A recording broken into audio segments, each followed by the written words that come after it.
Bismillah ar-Rahman ar-Rahim.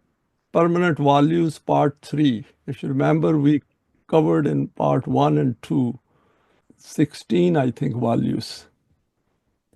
Now, today we will cover another 5, highlighting some more values which define the structure of Deen. These are the references, and this is our contact. A few general points. As we go through some of these permanent values, we should look at their application in our daily individual lives and project these into the future to see how these will be applicable under the system of Deen. So these values are not just for the system of Deen. We have to learn these values and see where these can be applied in our day-to-day dealings as well, because that will essentially become our own education and training and our own self-development. Because these values should become part of our own psyche. We should understand their importance and then we should willingly accept them. For example, we went through some aspects of the law of requital and the life of the hereafter.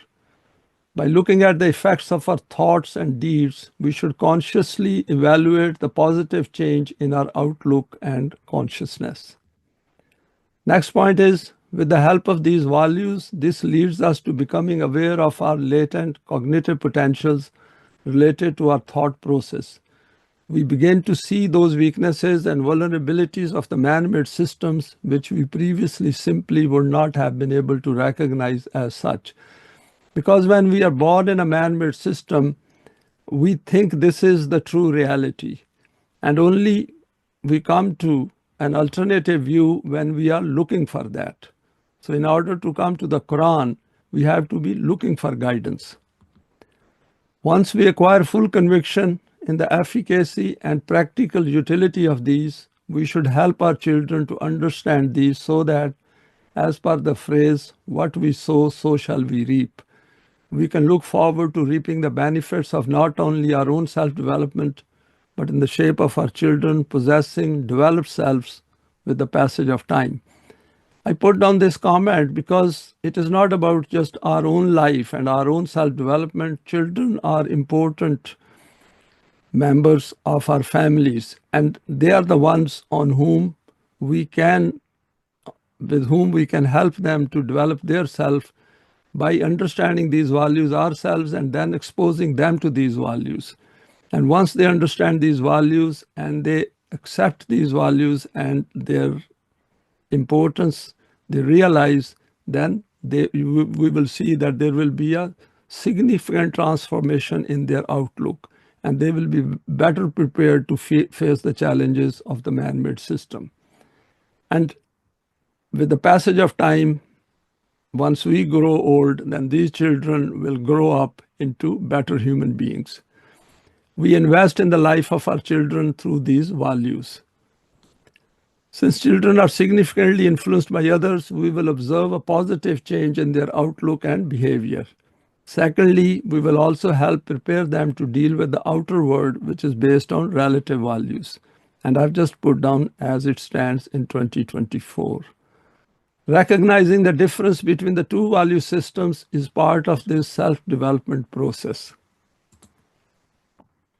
The permanent values which we covered in part 1 and part 2, what I've done is I've just listed them. The human self, respect for humanity or respect as a human being. The concept of Allah, ranks according to deeds, the law of requital, physical death, justice, which is called adl, ihsan, that is helping to restore balance, the existence of the life of the hereafter, the consequence of a crime, no one carries the burden of another, not to allow injustice, no human being can be the subject of another one, obedience of the law, promote good and forbid evil, warning and admonishment. Permanent values which are covered in today's talk are the system of mutual consultation, never assign state duties to incompetent people.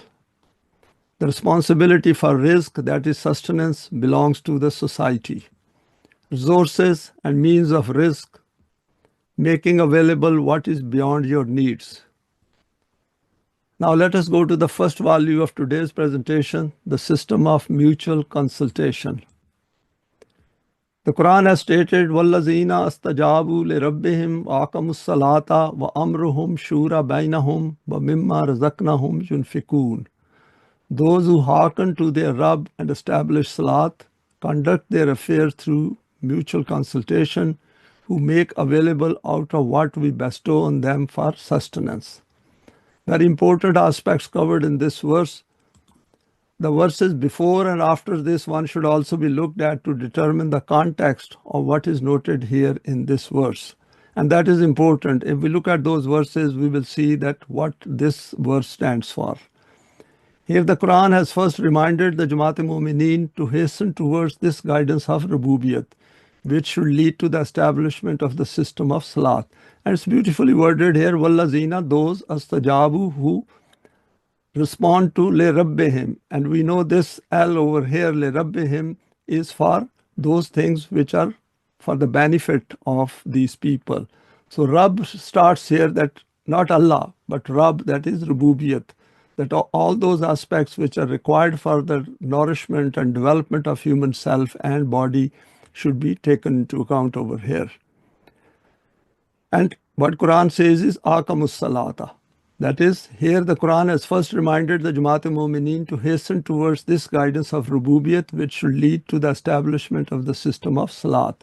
So see how correctly and forcefully the Quran has said that from Rabb, then the next step is to establish the system of Salat.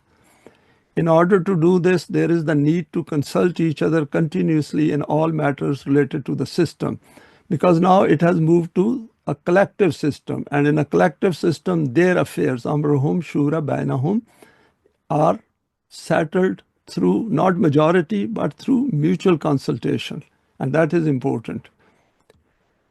And then Quran says, وَمِمَّا رَزَقْنَاهُمْ يُنْفِقُونَ, that whatever sustenance is provided to this system, these people, they're related to Allah. They say it is all from Allah, hence we are here to distribute it and manage its affairs. Implicit in this consultation is that all those participating should know what is going to be discussed, and in modern terms, it will be a very formal, well-organized meeting. So it is not just getting together for the sake of it and not knowing what is going to be discussed. It has to be very, very deliberate, in fact, extremely deliberate, and looked at from every respect. And I have just put down few points here. Time and date has to be decided. Agenda has to be figured out. Participants who are invited should be known. Previous minutes should be taken into account. All the values under which that meeting will be addressed will be taken into account. And of course, under the law of requital to be seen what effects their decision making will have in the near future and in the long term. In terms of the language of this verse, there is another similar verse which says, Quran says, Ya ayyuhallazina amanu astajibu lillahi wa lirrasuli iza da'akum lima yuhyikum. O Jamaat-e-Mu'mineen, give your response to Allah and His Messenger. And because they are calling you to this very important message about which you have already accepted Iman. When He calls you to that which will give you life, and that is beauty of this verse, that is saying lema yuhyikum. Again, L over here has come, which is that this life is for your own benefit. It is going to be a different life from the one you have been used to living. And over here Quran says this is how you will get this life. Wa amruhum shura bainahum, i.e. these meetings should be viewed with this in mind, creating life and then strengthening it. These points are important to grasp, because unless we become convinced of this and then bring a change within ourselves, these verses will not make much sense. Elaborating this mutual consultation further, the final part of the verse highlights the permanent value of the system of Rububiyat by stating وَمِمَّا رَزَقْنَاهُمْ يُنْفِقُونَ, that whatever Rizq has been provided. And we should keep in mind always that Rizq not only means that it should be ample, but it should be provided at the right time wherever it is required. And when we talk of Rizq, it includes both the needs of human self as well as of the human body. Whatever sustenance is provided by Allah, it needs to be kept open and available for the members of the system of Deen and later for mankind. So under the system of Deen, we do not own anything personally, individually. It is part of the system which is established on behalf of Allah, and the system always relates it back to Allah and says all this is from Allah, and which includes our own intellectual abilities as well. Our intellectual potentials, we also relate to Allah that we got them free from Allah. Under the system of Deen, details will be worked out to provide guidance on the conduct of these consultations at various levels of the government. So this consultation will not be restricted to the top echelon of the government. It will be right from at the bottom level, that is the families. Within the families, parents will hold consultations within their family.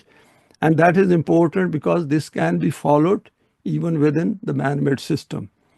And education and training will be provided. Because when decisions are made by coming together mutually, then everyone puts a stake into it. Everyone is a stakeholder in that decision making. And where parents just dictate things to their children, then there is a gap between their understanding, and children may not accept those once the pressure of the parents is not there. Since these meetings will be within the framework of the Quran, hence knowledge of the laws, values, and attributes will be paramount by all participants. The decision making will never be based on majority voting as in a democracy, not at all. Because in democracy, they work under relative values. Over here, we got permanent values defining the boundaries within which these decisions are to be made. So everyone has to agree to these permanent values and then work together on that. So decision making will be without any differences on 100% agreement. The decisions will be within the precepts and permanent values of the Quran, and there must not be differences among the members, because Quran says that once you come to the Quran, then differences will become removed, and that is again a permanent value, and we will be dealing with that in our next presentation. The discussions will center around the law of requital, i.e. what impact this decision will have in the short term and the long term. These meetings will always be conducted with the reminder that Allah is present to watch what we say and do. This is another important point because Quran says, He is with you wherever you are. And I've quoted this verse over here, which means we should not look at just laws of Allah mechanically, but we should look at them that while these laws are being obeyed, Allah is present to ensure that the results which these laws should bear will come out in case we are positive. This will be good for us. Continuing on this permanent value of mutual consultation. Regarding mutual consultation, some further guidance is provided in the following verse where the addressee is the messenger himself. And as we are now, the context is applicable as much today as it was then in that era. So wherever addressee is the messenger at that time, now we will become the addressee of those verses. فَبِمَا رَحْمَةٍ مِّنَ اللَّهِ لِنْتَ لَهُمْ وَلَوْ كُنْتَ فَظًّا غَلِيظَ الْقَلْبِ لَانفَضُّوا مِنْ حَوْلِكَ فَاعْفُ عَنْهُمْ وَاسْتَغْفِرْ لَهُمْ وَشَاوِرْهُمْ فِي الْأَمْرِ فَإِذَا عَزَمْتَ فَتَوَكَّلْ عَلَى اللَّهِ إِنَّ اللَّهَ يُحِبُّ الْمُتَوَكِّلِينَ.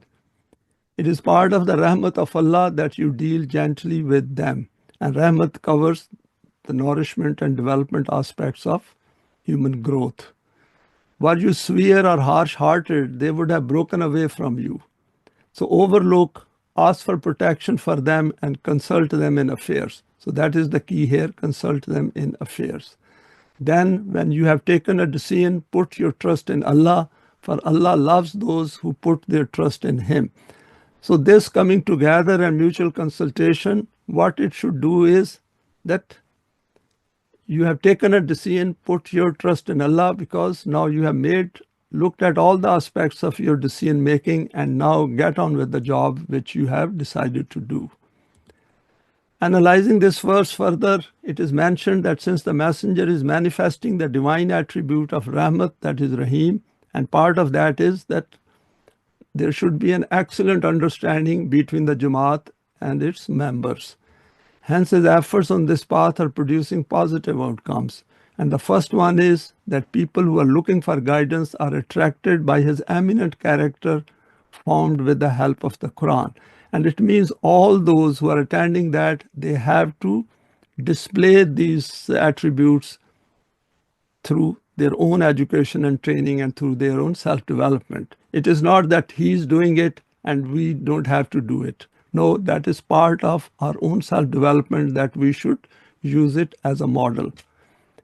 In this regard, the Quran has noted in another verse, وَإِنَّكَ لَا عَلَىٰ خُلْقٍ عَظِيمٍ, and you are at an exalted standard of character. And of course, he became khulqin azim by efforts, by following the Quran.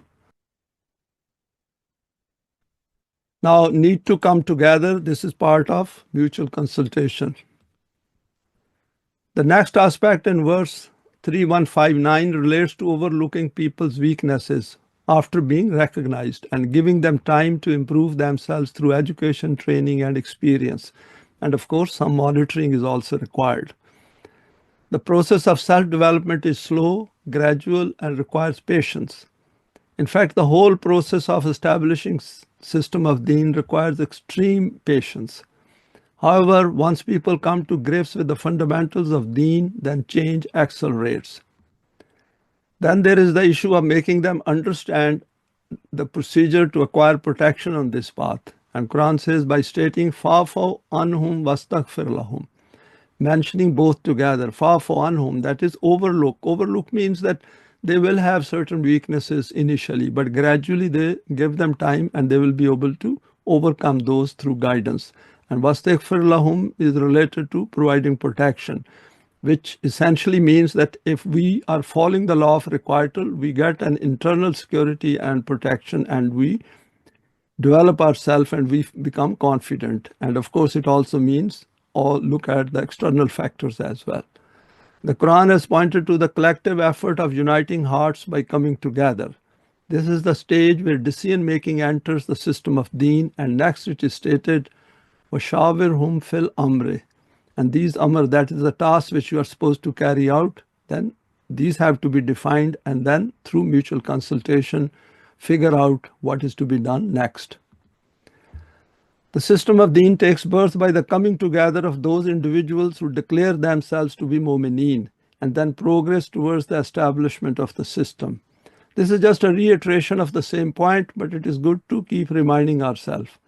This element of consultation should be kept in mind when studying the verses starting with Ya ayyuhallazina amanu. So this means that wherever Quran is addressing us as Jamaat-e-Mu'mineen, it is related to the system of deen, and consultation will become applicable over here, whatever is stated after that. The procedure to come together is left to us.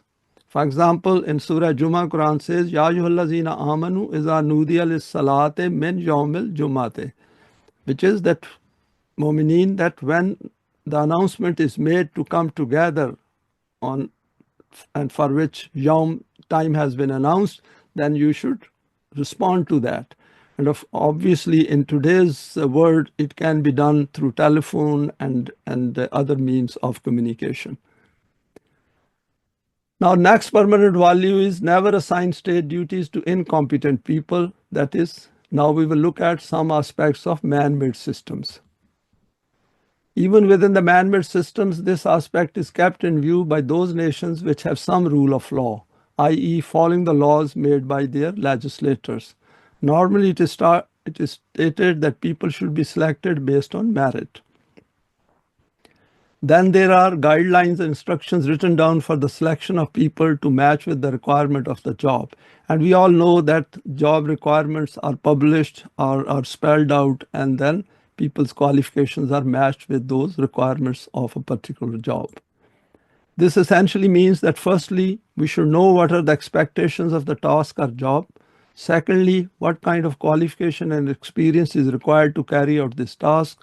And thirdly, in some exceptional jobs, psychoanalysis is also carried out of the candidates who are shortlisted. For example, for intelligence and defense related jobs. But this analysis is not done in every job because obviously it is very time consuming. Another aspect which is also checked includes references, character, background, and security checks, etc. Why are these done? To ensure that the person selected for the job or the task carries it out properly and efficiently and the organization moves forward. If people are not selected to match the needs of the job or the task, then it becomes very difficult to fire change such people later on. In any case, these people do damage to the organization and the time period during which they are on the job is also wasted. And time is a precious resource. Because life ends with death, we don't have infinite time available to us. And same, in fact, all these corporations, they are very conscious of their own time. They also leave a bad impression on others in the organization. For example, if you get a very frustrated and not very happy employee in an organization, then he can influence others as well. Now next, expanding the same value. Despite all the criteria for selection laid down by a very efficient and successful organization, business, wrong people still are selected within the context of the man-made system. The reason for this is that people tell lies, for example, on their CV, and can hide their character failings or even become lazy, corrupt, and incompetent at some point in their job. Because human beings make different choices at different points in their life. And if they get frustrated, they are bound to make bad decisions. This human ability to hide true intentions creates massive difficulties, especially related to the selection of the right people under the system of Deen. The man-made systems are in any case built on batil premises, hence are bound to decline with the passage of time. This does not mean that people working within these systems should bring them down intentionally. If a system is functioning fine, one should do the job for which one is being paid, learn, and move on.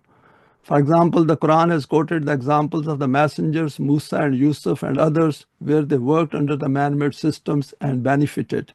And they learned a lot.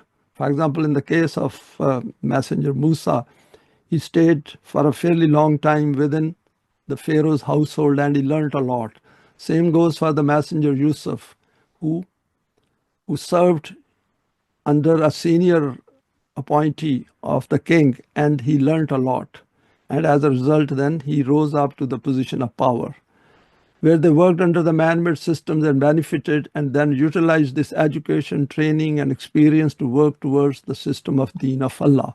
And same is our position. We are learning a lot within the man-made systems wherever we are, and we should grasp it fully that how this man-made system functions, and because then we can use this as and when the system of Deen arrives, because this experience will be used for that transitional phase to move from one system to another system.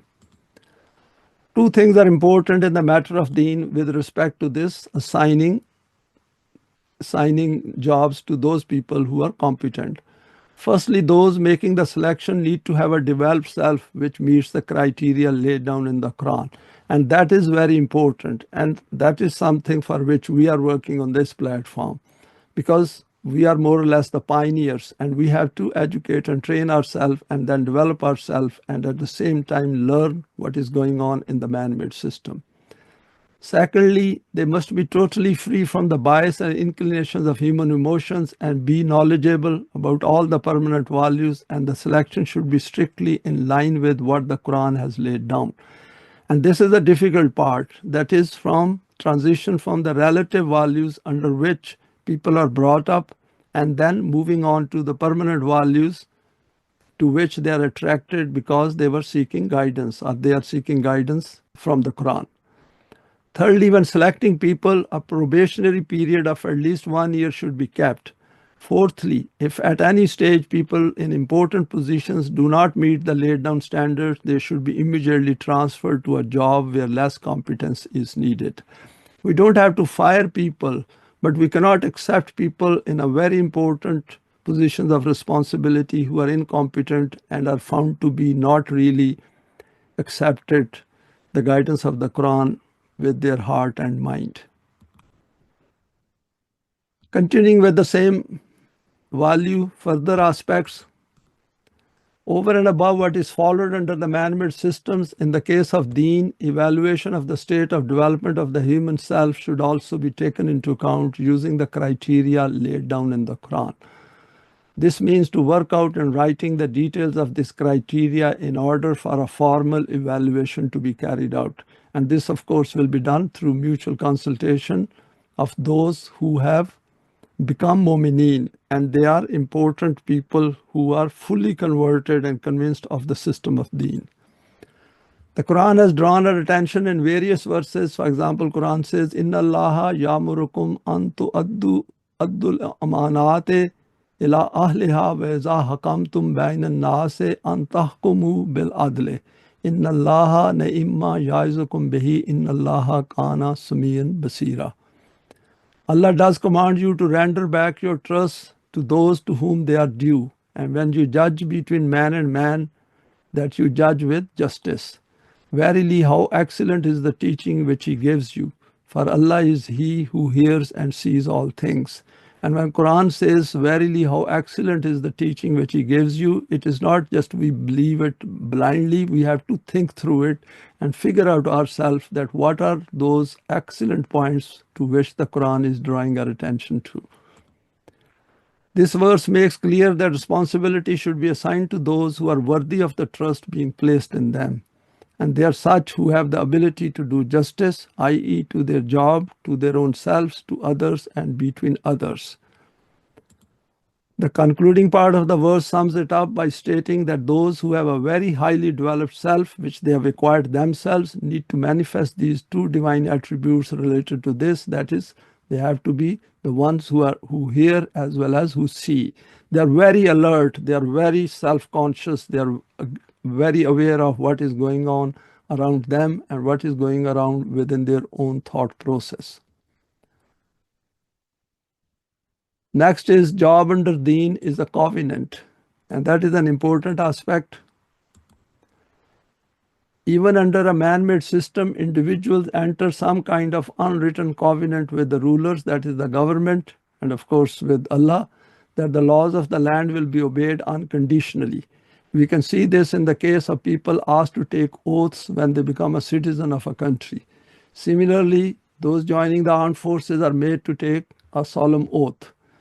Most Germans till the end could not rebel against Hitler because they were bound by their oath of loyalty towards him in prison. So if one is convinced of his or her oath towards Allah, then they are very firm on this path.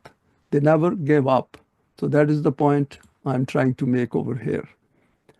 This is the way human thinking needs to work, and the Quran has emphasized this point. It has referred to it by saying, Allazina yankuzuna ahdallahi min ba'di misakihi wa yaqta'una ma amarallahu bihi an yusala wa yufsiduna fil ardi ulaika humul khasirun. And of course, this is a collective tense used over here. Those who break Allah's covenant after it is ratified and who sunder what Allah has commanded to be joined and do mischief on earth, they cause loss to themselves. So it is not just by saying through lips that I accept Iman and then keep doing whatever one wishes to do. Over here, what Quran is saying is that it must, the declaration through their lips must follow with the conviction of their heart and mind. This verse invites us to look at the consequences of not adhering to the guidance of the Quran, and then these people cause severe harm to themselves and are bound to cause damage to the system. Details for this will be worked out through mutual consultation. Next is to be aware of human frailties and temptations. So in these appointments, in delegating jobs to these people, we should be aware of human weaknesses, and there are a number of weaknesses which the Quran has pointed our attention to right at a fundamental level. With regard to assigning various important appointments to different individuals, the system should be fully aware of the many human frailties and emotive biases of non-developed selves. It should be kept in mind that words come cheap. People can say things. It is the conduct which needs scrutiny by initially giving jobs of less importance to people and then assessing them for jobs requiring a high degree of responsibility. Those selected must possess a highly developed self in their private matters as well as in their conduct in the outer world. The state of their self must be known to those who are running the affairs of the state. In a moment, there is no private and public side. There must be unity of thought in word and deed and a very high sense of duty and awareness about all aspects of life. And this should be based on the Quran. We normally, under man-made system, people say, oh, that is his private affairs. In the cause of deen, there is no private affair. If a person cannot take care of his family within the permanent values of the Quran, then he should never be put anywhere in a position of significance, in a position where he has to make decisions. He should be given a job so that he can live his life, but these things should be kept in mind. There is no private and public thing under the system of deen. It is one human being whose conduct must be under scrutiny, whether in the family or outside, and the best way is that he should do it himself. The Quran has referred to some events from the past where some members of the Jamaat-e-Mu'mineen did not meet the criterion laid down by the Quran. For example, in the Battle of Uhud, a squad left their post and turned the victory into a stalemate. And we can look at this verse and the verses before and after, and there is a great instruction in that. The Quran has warned even the Jamaat-e-Mu'mineen not to have a lax attitude with respect to its values and laws. And for example, the Quran says, وَمَنْ يَبْخَلْ فَإِنَّمَا يَبْخَلُ عَنْ نَفْسِهِ وَاللَّهُ الْغَنِيُّ وَأَنْتُمُ الْفُقَرَاءُ وَإِنْ تَتَوَلُّوا يَسْتَبْدِلْ قَوْمًا غَيْرَكُمْ. But those that are miserly are so at the expense of their selves. But Allah is free from all wants, and it is you that are needy. If you turn back, He will substitute in your stead another people. And people might take it not seriously, thinking what will it shouldn't make any difference if I make few mistakes here or there. The Quran says don't do it, because the long-term effects through the law of requital are very severe, and it can result even nations being replaced by other nations. The responsibility for Rizq is on the society. The Rizq, as I said earlier, Rizq relates to sustenance, and sustenance in the light of the Quran means meeting the needs of human body as well as of human self. Rizq, which is defined under the man-made system, relates to only meeting physical needs, and that too according to the relative values of these systems. Since people who manage these systems do not have any clue about the development of the self, they do not even recognize its existence as defined by the Quran. Hence, they put in place the economic system in which the emphasis is to manage it in such a way that the majority does not create any problems for the minority at the top. A society in which the needs of the physical body of everyone are not met adequately cannot strive for the higher values of life, and this is why the Quran has placed so much emphasis on this aspect. It has linked the absence of understanding the issues of yatim and miskin equal to falsifying deen. And we know yatim means those who are left stranded, who are orphans, and miskin is the one whose business stops and nobody is there to take care of him. Rizq has been covered in detail under verse 3 of Surah Al-Baqarah. The responsibility for providing rizq is stated to be that of Allah. وَمَا مِن دَابَّةٍ فِي الْأَرْضِ إِلَّا عَلَى اللَّهِ رِزْقُهَا. There is no moving creature on earth, but its sustenance, that is rizq, depends on Allah. And then we see that why this responsibility is not fulfilled within the human domain, and it is because human beings do not carry out their responsibility under وَمِمَّا رَزَقْنَاهُمْ يُنْفِقُونَ. That is, whatever Allah has given us, we are supposed to distribute it properly. Related to this verse is نَحْنُ نَرْزُقُكُمْ وَإِيَّاهُمْ, and this is in relation to progeny. At a micro scale, we provide rizq for you and for them. So this is a responsibility which mu'mineen have to deliver in Allah's word, because they have choice and intent, and they should work on behalf of Allah so that Allah can fulfill His responsibility of providing rizq to every human being. The responsibility for rizq is on the society. Continuing with this value, In the human world, this distribution of risk is dependent on man and his choice and intent. That is why he is created. That is, human beings are created. And this is why the Quran has been sent to help with this aspect of the distribution of the risk in the world. There are two aspects to this. Firstly, to use the physical abilities to plan and produce risk by utilizing the land on the planet, and then to bring out those latent potentials of the self which are related to organizing and managing these means of sustenance. That is, we use physical body or physical prowess to produce this risk, for example, from the land and from industries. And then is the case of utilizing these. And even when we are producing this risk from the land, we have to involve ourselves into it. All the time we should keep in mind that for what purpose we are doing it. Under the man-made systems, we can see the glaring imbalance in the distribution of these means of sustenance, which man creates through the use of his physical body alone. This is due to the absence of a developed self which has failed to bring out its latent potentials, and man cannot bring these out without the light of the Quran. It is that simple. In the word rizq are included all means of sustenance which are required for both physical development and for the development of human potentials. In Quranic terminology, a comprehensive term zakat is used for this, the literal meaning of which is nourishment. The giving of zakat means providing full means of nourishment to the whole of mankind, which is the first and fundamental responsibility of a Quranic society. And this excerpt has been taken from What is Islam? The responsibility for rizq is on the society. A few verses to further expand this permanent value. The Quran states in relation to zakat, Allazina in makkannahum fil ardi aqamus salata wa atuz zakat. They are those who, if we establish them in the land, establish the system of salat and administer zakat. The Quran has placed another condition with this acquisition of rizq, and it is related to the aspect of human respect and dignity. The provision of rizq should be in such a way that it should be Ulaika humul mu'minuna haqqan lahum darajatun inda rabbihim wa maghfiratum wa rizqun kareem.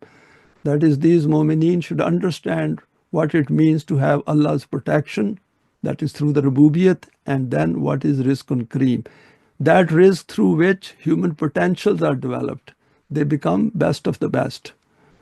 Such in truth are the mu'mineen. They have grades with their Rabb and protection and rizq which is kareem. We remember Quran has says that inna akramakum indallahi atqakum. That best is the one who is higher in eminence and loftiness. This system of rububiyyat caters for the respect and dignity of each human being, and this is also acknowledged by everyone. So it is not that it is secret. Everyone knows that this system will provide them rizq and will provide them rizq with respect. Another aspect relates to the rizq of the hereafter. وَلَا تَحْسَبَنَّ الَّذِينَ قُتِلُوا فِي سَبِيلِ اللَّهِ أَمْوَاتًا بَلْ أَحْيَاءٌ عِنْدَ رَبِّهِمْ يُرْزَقُونَ. Never think of those who have laid down life in the path of Allah as dead. Do not consider them dead because their self is alive. Nay, they are alive, their rizq is with their Rabb in His presence. We should look at a few verses before and after this verse to absorb the importance of this in relation to the importance of our self-development and the higher purpose of life. See, even in the hereafter, Quran has called that sustenance which is related to human self as rizq. Now, next permanent value is resources and means of rizq, that who owns them. It is necessary for the system which takes such a supreme responsibility upon itself that all the means of rizq should be in its possession and under its jurisdiction. This is why regarding the sources of production, the Quran has stated in clear words that these are created for the good of whole of mankind. It is He who has created for you all things that are on earth. The evidence for this is available in the word only if we take the trouble to reflect on it. When a child is born, it arrives in the world like any other child, bringing nothing with it. And when a human being dies, he takes nothing with him.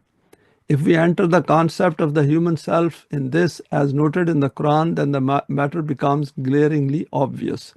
All these physical means of sustenance are there to meet the needs of the physical body of every child arriving in the world from birth to death. The land is made available free to man and is not meant to be under the control of any human being. And the evidence for that is that the first human beings who arrived on this earth, they owned nothing. It is gradually that human beings started to carry out these possessions. The issue is how to create this line of thinking within human beings who resort to possession and occupation under the domain of unbridled intellect and desires. And this is something very challenging for the students of the Quran, that they should first come to grips with these concepts of the Quran, which are based on reality, which are based on truth, and then try to convince others. Continuing with this permanent value, this means that it has been created so that all of you can draw benefit from this, not so that a few individuals or some particular group should grab it and sit on it. In other words, it is stated, it is we who have placed you with authority on the earth and provided you therein with the means of sustenance. It must remain freely and equally available for those who are in need, in accordance with the needs of those who seek sustenance. Very important. If somebody seeks it and doesn't get it, that means the system is doing rebellion against Allah. In other words, these resources for nourishment have been created for the needs of the people. Therefore, its arrangement should be such that no individual becomes deprived of rizq. Even if one human being is deprived of the means of sustenance to which he is entitled as per this permanent value, it will mean that this is a gross rebellion against Allah. We need to think hard that if we become free from all these worries of accumulation of wealth, fear of becoming poor, being mentally occupied with the needs of the body, then we may find attraction in exploring our cognitive potentials, which have been kept there as part of our creation and which can help us to acquire a new life, and which is the purpose of our creation.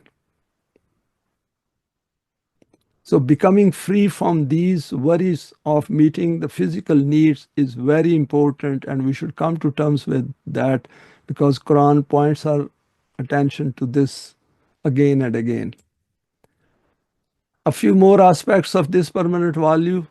Some people start to compare the man-made systems of socialism and communism with the system of Rububiyyat put forward by the Quran. Such a comparison is a gross injustice to the Quran and displays a total lack of any understanding of the system of deen put forward by Allah. We should understand that the Quranic system of deen is unique and is complete in its own form and its own shape. All these man-made systems have nothing to do with the Quranic system of deen, because Quranic system of deen firstly requires those developed self who have come to grips with the system of deen by understanding the Quran as a system of deen. At a fundamental level, we need to come to grips with this fact that before attempting to understand the economic side of Quranic Rububiyyat, we must first acquire a developed self after rejecting all man-made systems, as noted, for example, in verse 256 of Surah Al-Baqarah.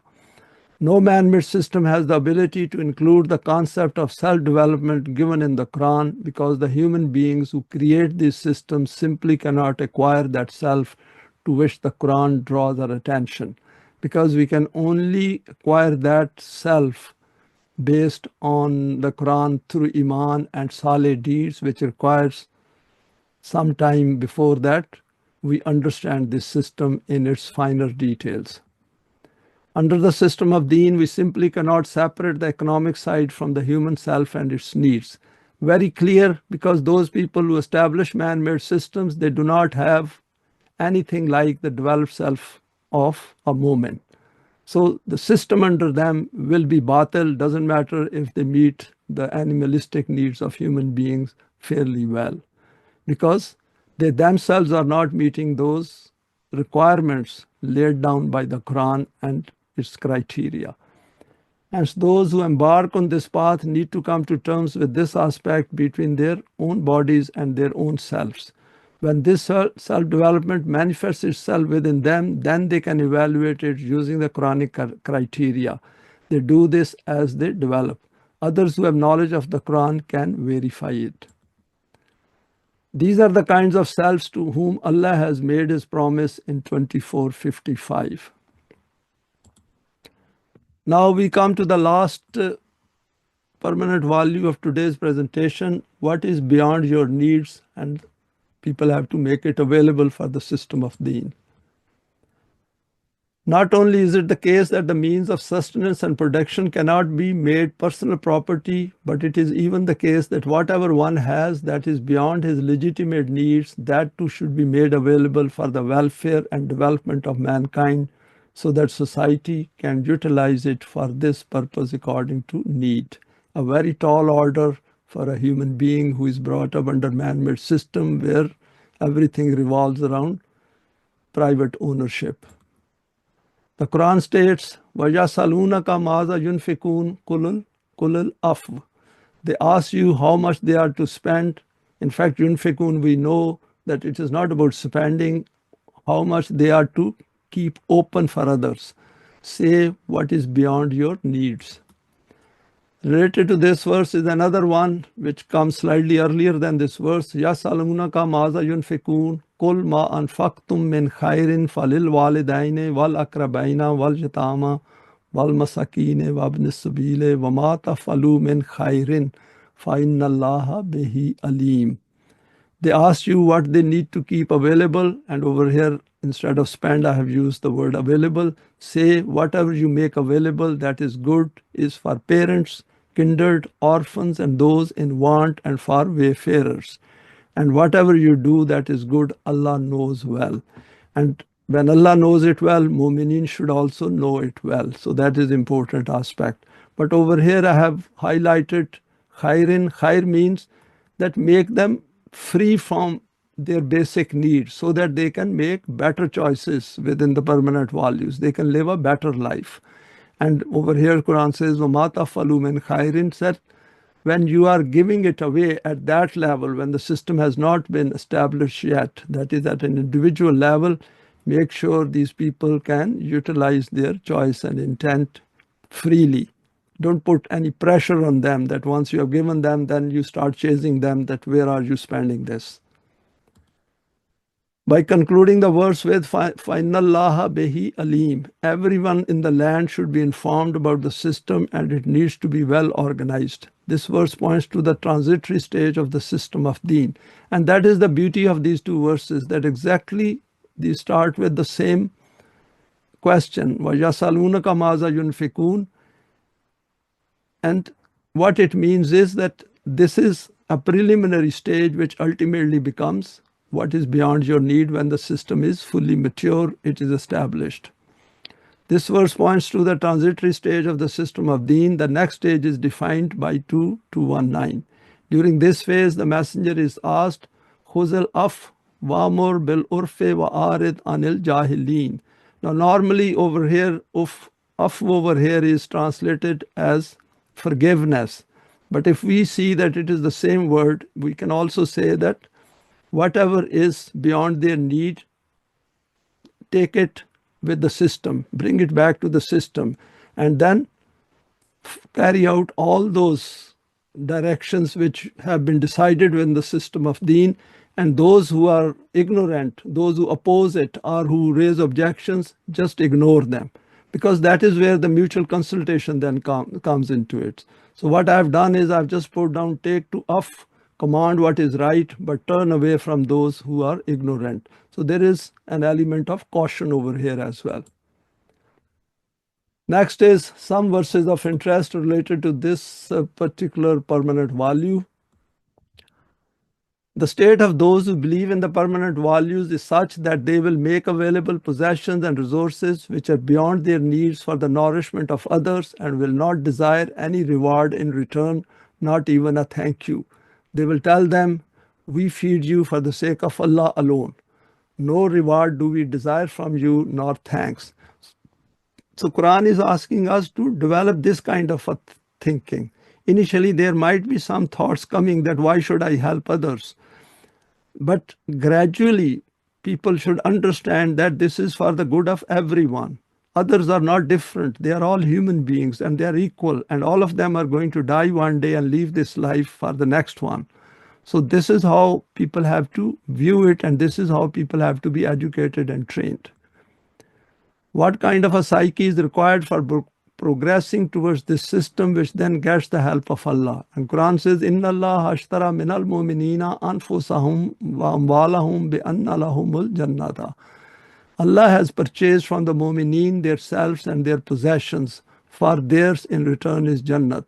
So when mu'mineen relate everything of theirs towards Allah and then are willing to lay down for the establishment of the system of deen, then this covenant is finalized. Another illuminating aspect of this psyche is noted in another verse, وَالَّذِينَ تَبَوَّوُا الدَّارَ وَالْإِيمَانَ مِنْ قَبْلِهِمْ يُحِبُّونَ مَنْ هَاجَرَ إِلَيْهِمْ وَلَا يَجِدُونَ فِي صُدُورِهِمْ حَاجَةً مِمَّا أُوتُوا وَيُؤْثِرُونَ عَلَىٰ أَنفُسِهِمْ وَلَوْ كَانَ بِهِمْ خَصَاصَةٌ وَمَا يُوقَ شُحَّ نَفْسِهِ فَأُولَٰئِكَ هُمُ الْمُفْلِحُونَ.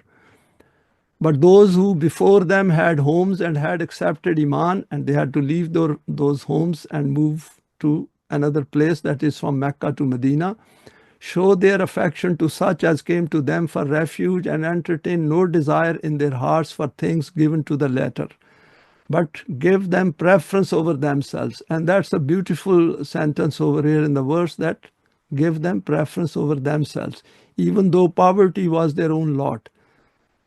And their own hands were also tight. They were not economically well off, but they were willing to share everything with those who, as mu'mineen, moved into their place. And those saved from the covetousness of their own selves, they are the ones that achieve prosperity. I included this verse after carefully going through it a few times, that what Quran is saying is that desire to hold on to material benefits should be sacrificed for a higher purpose of the system of deen. And this is a revolutionary change within human psyche, which is very important for us to come to grips with. That are we serious about this establishment of the system of deen? And if we are, then are we willing to part with some of our material possessions and wealth for the cause of it? Now, next is expanding this permanent value a bit further. How does this kind of thinking find its abode in the human intellect and become part of the human self? And that is an important question for us as students of the Quran. The Quran points to various stages of this which lead to the formation of this Jamaat-e-Mu'mineen. And we should keep in mind that Jamaat-e-Mu'mineen doesn't descend from the heavens. It is people like us who have to come together. And that is from individual to a collective effort. And it is, Quran is guiding us towards that. That is why it says that you should come together and join your hearts. And once you are working within these permanent values and one aim in life, then you will see that gradually you will be able to understand the cause of Allah, who then reach the stage of acquiring power in the land, and this is called getting help from Allah. And I put down inverted commas on help. The Quran assures us all along that all this takes place in His presence. Nothing escapes His sight. وَهُوَ مَعَكُمْ أَيْنَمَا كُنْتُمْ. Why does the Quran ultimately invite us to hand over to the system that which is beyond our needs? In order to understand this, we need to stretch our thinking far beyond the boundaries of the man-made systems where human life revolves around physical possessions. And man cannot think of the higher purpose of life at the level of the self. And we have gone through some of these aspects previously as well. Just imagine a psyche which is all the time occupied with material sides of life. There is no life in that, because all those material things will disappear the moment that psyche dies with physical death. Over here, Quran is all along saying, grow beyond that. Keep what is meeting your needs and make the rest available, so that you make a space for the concept of Allah and hereafter and Iman to take its place, so that gradually you understand that these things, that is the material benefits, have a very, very insignificant value when one looks at the system of deen and beyond that for the good of everyone. This is about freeing our intellect, our self, from the concerns of physical needs and making that space in our intellect available for the eminent and lofty aim of life, i.e. becoming companions of Allah. And one thing we should keep in mind, that without practice, without doing these solid deeds, without helping others, without helping the cause of Allah, we simply cannot understand these verses to their fullest extent. We simply do not create enough space within our consciousness to come to grasp with that. We will just miss the important aspect of all this, what we are discussing on this platform. Allahu waliyallazina amanu yukhrijuhum minal zulumati ilan nur. Allah is the companion of those who accept Iman from the depths of darkness. He will lead them forth into light. So all these material things without Iman are darknesses of our psyche, and we have to use Quranic light to get rid of these darknesses. First, we have to put that light on this and see that what is there in these darknesses, and then gradually get rid of these darknesses using the Quranic treatment. It means to agree willingly to carry out those duties which Allah has taken on Himself as Rabb in relation to the human world. Alhamdulillahi Rabbil Alameen. Understanding this value exposes our inner darknesses prior to guidance. There is a lot more to this permanent value, but we will leave it for some other time to go in more details. Finer aspects, I'll say some of the finer aspects. Though this permanent value is applicable in its completest form under the system of deen, however, we can practice it even under the man-made systems in order to bring out those potentials which are related to defining the needs of our life and in our decision making about physical needs, important in educating and training children. And we should train our children as well and tell them that whenever they are going to buy something, is it their need or is it more than it is beyond it, they can live life without those things. And that means whatever they save from there, they should make it available for the cause of Allah. This should also be used to understand the machinations of the capitalist system, in which wealth is concentrated in the hands of those who hold the reins of the system. If we are beneficiaries of the man-made systems, then we should never relate this extra wealth and benefits to Allah. Allah does not come into this equation, because the extra benefits which we have are due to the grossly unjust system established by the unbridled intellect. That is, this is part of the Iblisi mentality. So best is that under the man-made system, if we get a lot extra, we should thank Iblis for that. The Quran has clearly stated that it is the human self on which we need to remain focused. Quran says, Allazi yuti malahu yatazakka. He who gives his wealth for self-development. In another place, Qad aflaha man tazakka. And this aspect of yatazakka, that is of self-purification, is not otherworldly. We can check it using the Quranic criteria right in this world. Surely those will prosper who will carry out self-development. Over here, what I've done is, towards the end, these human beings also have same needs. I've taken some photographs from Google, and these are self-explanatory. They are all human beings like us, human beings. There's a child standing over there. This is another picture. And these all exist on the planet as we are going through these slides. This is another one. All these have to be, we can put down religious people by saying that they should know it, but how will they know it unless somebody tells them, unless somebody draws their attention, unless somebody establishes a system which serves as a model for them. This is another one which can be very easily organized. And this is another one. On one side is a load of the rubbish, and then these children standing over there. Coming to grips with the man-made issues, outcome of relative values. And all this is because of the relative values created by human beings. Lines of tents,